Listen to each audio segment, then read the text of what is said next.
Let me just start by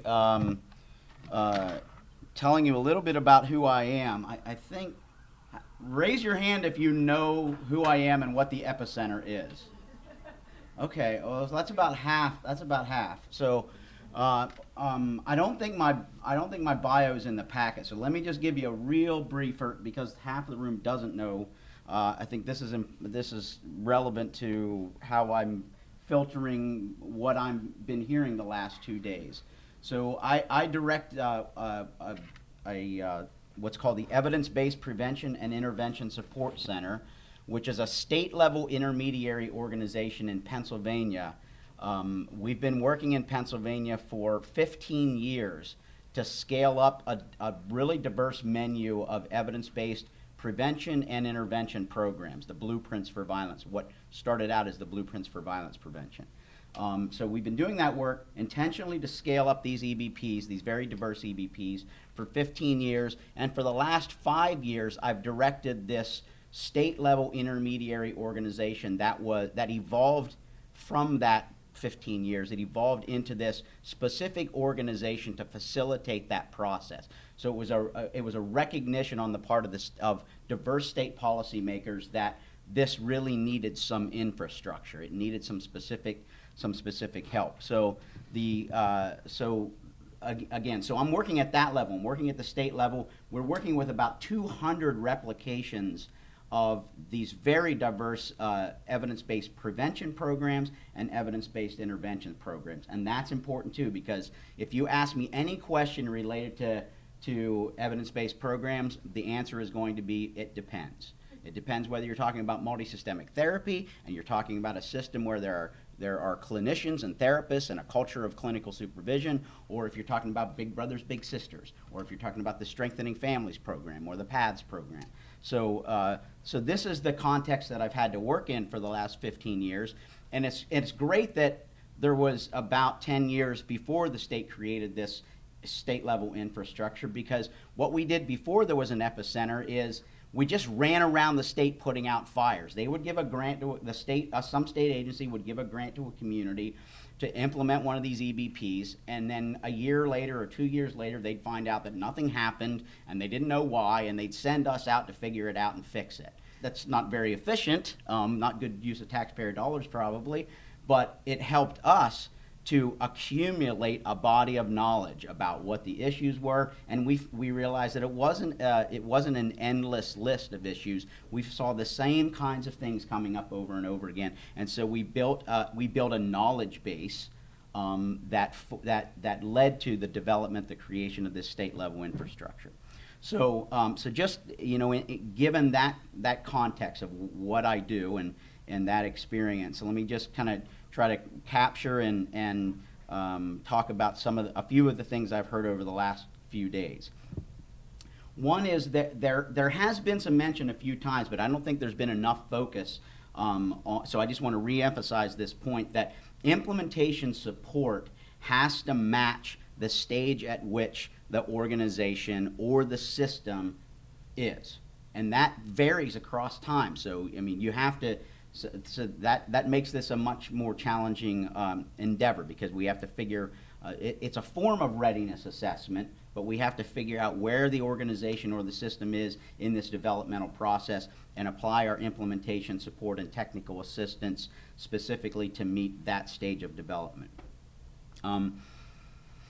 There's been a lot of discussion about readiness assessment. One of the things that we ended up having to do, and most of the things that we've developed in the epicenter have been reactive. We've encountered barriers and identified problems, and then we've tried to come up with resources and tools and technical assistance to fix these. So one of the things that we've ended up developing, Karen mentioned the logic models that we ended up developing. We were scaling up the blueprints for violence prevention, and we realized from the get-go that most of them didn't even have a logic model. These were the blueprints. These weren't something somebody dreamt up in their local community. These were the world's blueprints for violence prevention, and they didn't have logic models.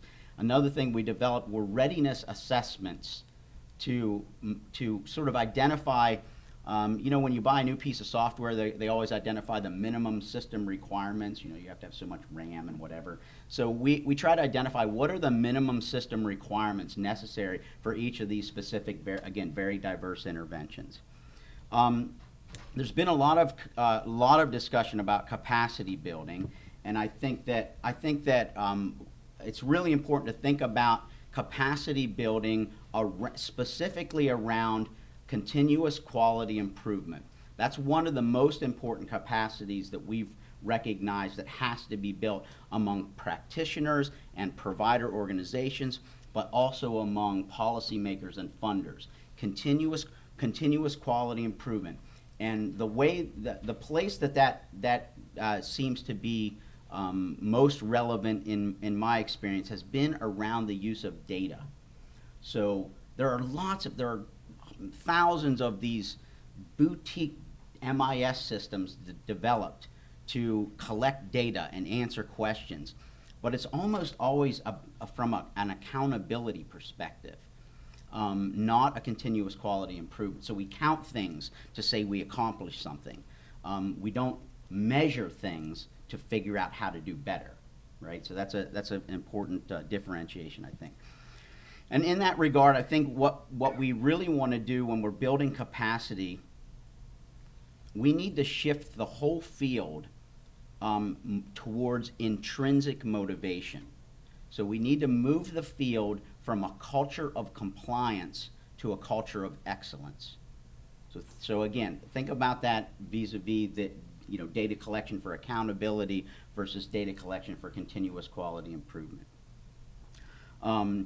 Arthur Evans talked about drivers of behavior for policymakers and funders.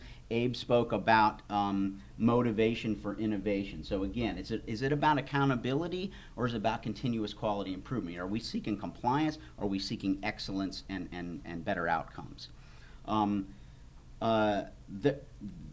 me see what I want to focus on. We also need a lot of work on capacity building at the very fundamental needs assessment level, right? We need much more sophisticated and rapid systems for epidemiology and community level diagnosis. I know this is pushing way upstream before even the selection, but a lot of our problems with implementation are based on a poor fit between an EBP or an intervention and the needs of a specific community. So we really need to push upstream and get more sophisticated and rapid systems for community level diagnosis. We need to improve on our traditional surveillance systems and move towards systems that inform problem solving and outcomes improvement. We talked yesterday a lot about multiple EBPs within a community and how complex that is. I think we definitely need to recognize the mix of EBPs and non-EBPs within a single organization. In 15 years I've been working in Pennsylvania, I've never encountered an organization that is only implementing evidence-based programs. That's a really important reality to acknowledge, because sometimes what we do is we set up these unintentional dichotomies that are sort of iatrogenic. We make it actually more difficult and more expensive to do the things that work than to do the things that we don't know whether they work or not. They're not evidence-based. That doesn't necessarily mean they're ineffective, but we don't know. Another reality is that the problems that we're dealing with, a lot of what we're talking about here, are specific artifacts of how the field of prevention and intervention science developed. And the field isn't that old. And the EBPs that we're struggling so hard to figure out how to fit in communities were developed at the sort of the age of enlightenment of prevention science. And most of these EBPs that we work with in Pennsylvania, they didn't go through this nice tidy stage of efficacy testing and then effectiveness testing and then packaging for scale up. They went from efficacy testing to scale up. They went from efficacy testing to being on a list and everybody wanted them. And so now a lot of what we're doing is trying to pound square pegs through round holes. The importance, though, is that there's likely to be some natural evolution as new interventions are developed and proven efficacious by a new cohort of intervention developers. So some of these things are going to evolve naturally. Similarly, I think we need to consider progressive reform in our conventional financing structures for these programs. The financing structures, this has been a huge problem in Pennsylvania. The financing structures were set up before there was an evidence base. So they weren't set up specifically with these kind of interventions in mind, with fidelity in mind. So what we've encountered is systems that are a better fit for things that aren't evidence-based. Right. So the very last thing I want to say, again, is going back to what we do in Pennsylvania, is the importance of intermediaries as a prevention support infrastructure. Abe talked about the interactive systems framework. That's really the model that we look at in Pennsylvania, and we recognize that when we read about the interactive systems framework, we said, oh yeah, we get that there's this prevention delivery system, we get that there's this knowledge translation system, and we get that there, in the original interactive systems framework, the policymakers and funders were sort of this macro level on the outside. But we read about this prevention support system in the middle, and we were like, what is that? We've never seen that. So we became that. We became the prevention support infrastructure, and it's really about facilitated interaction and a problem-solving approach to technical assistance. It goes back to, I can't remember who used this term, but making it happen rather than just helping it happen.